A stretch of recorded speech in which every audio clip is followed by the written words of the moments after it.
Islam denounces terrorism.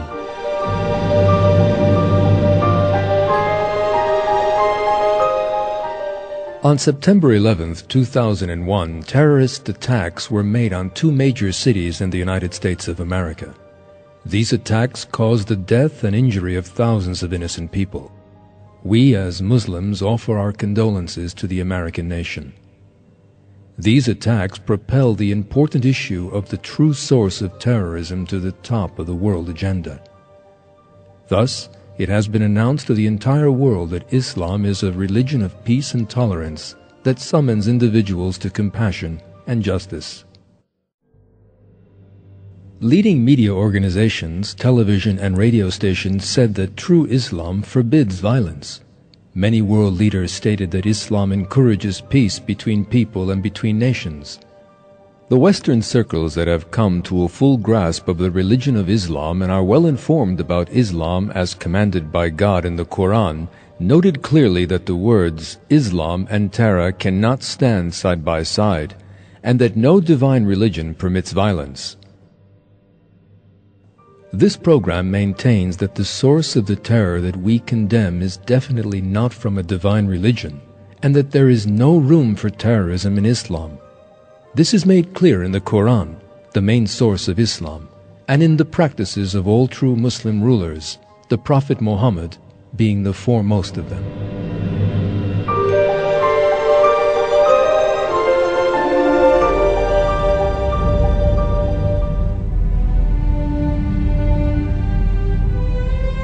As is known, for centuries various acts of terrorism have been carried out in different parts of the world.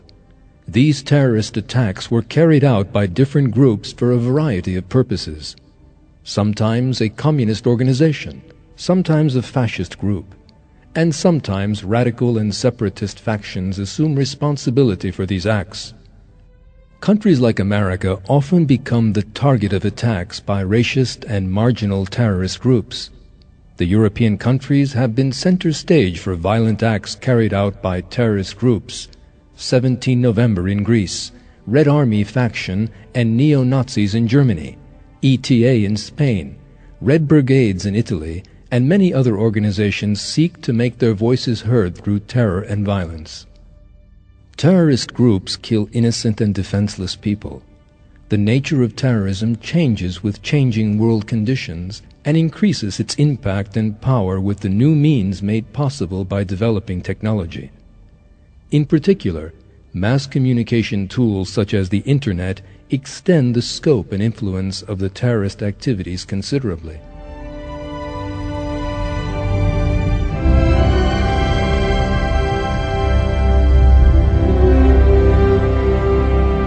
Besides the Western organizations, there are also other terror organizations of Middle East origin. Terrorist attacks are carried out by these groups in all corners of the world. Sadly, the fact that the perpetrators of various terrorist acts carry Christian, Muslim, or Jewish identities cause some people to put forward claims which do not concur with divine religions. The truth is that even if terrorists have Muslim identities, the terror they perpetrate cannot be labeled Islamic terror, just as it could not be called Jewish terror if the perpetrators were Jews, or Christian terror if they were Christians. That is because murdering innocent people in the name of a divine religion is unacceptable. We need to keep in mind that among those who were killed in New York and Washington, there were people who loved the Prophet Jesus, Christians, the Prophet Moses, Jews, and the Prophet Muhammad, Muslims. Unless forgiven by God, murdering innocent people is a great sin that leads to torment in hell. No one who is religious and fears God would do such a thing. The aggressors can commit such violence only with the intention of attacking religion itself. It may well be that those who carried out this violence did so to present religion as evil in the eyes of people, to divorce people from religion, and to generate hatred towards those who are religiously inclined. Consequently, every attack on innocent people having a religious facade is actually an attack made against religion.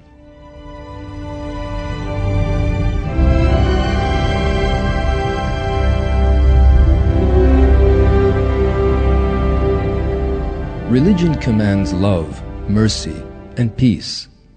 Terror, on the other hand, is the opposite of religion. It is cruel, merciless, and demands bloodshed and misery. This being the case, the origins of a terrorist act should be sought in disbelief rather than in religion. People with a fascist, communist, racist, or materialist outlook on life should be suspected as potential perpetrators. The name or the identity of the triggerman is not important. If he can kill innocent people without blinking an eye, then he is a non-believer, not a believer. He is a murderer with no fear of God, whose main ambition is to shed blood and to cause harm. For this reason, Islamic terror, Jewish terror, or Christian terror are erroneous concepts. The religion of Islam, as well as two other divine religions, can by no means countenance terrorism. On the contrary, terror, that is, murder of innocent people, in Islam is a great sin. Muslims are responsible for preventing these acts and bringing peace and justice to the world.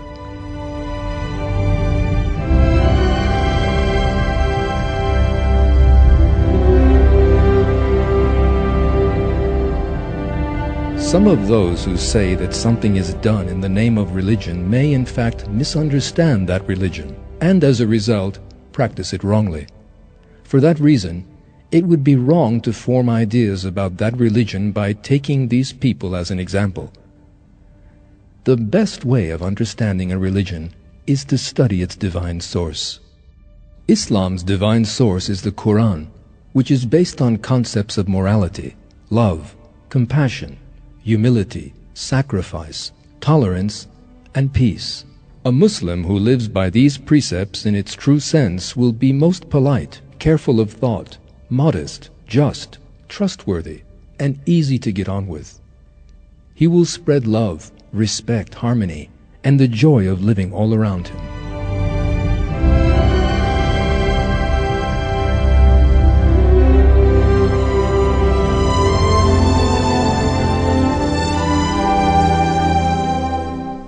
At this point, it would be useful to explain that Islam is the religion of peace. Terror, in its broadest sense, is violence committed against non-military targets for political purposes. To put it another way, targets of terror are entirely innocent civilians whose only crime, in the eyes of terrorists, is to represent the other side. For this reason, terror means subjecting innocent people to violence, which is an act bereft of any moral justification. This, as in the case of murders committed by Hitler or Stalin, is a crime committed against mankind. In the Quran, God has forbidden all acts of wickedness committed against mankind. The Quran is a book revealed to people as a guide to the true path, and in this book, God commands man to adopt good morals.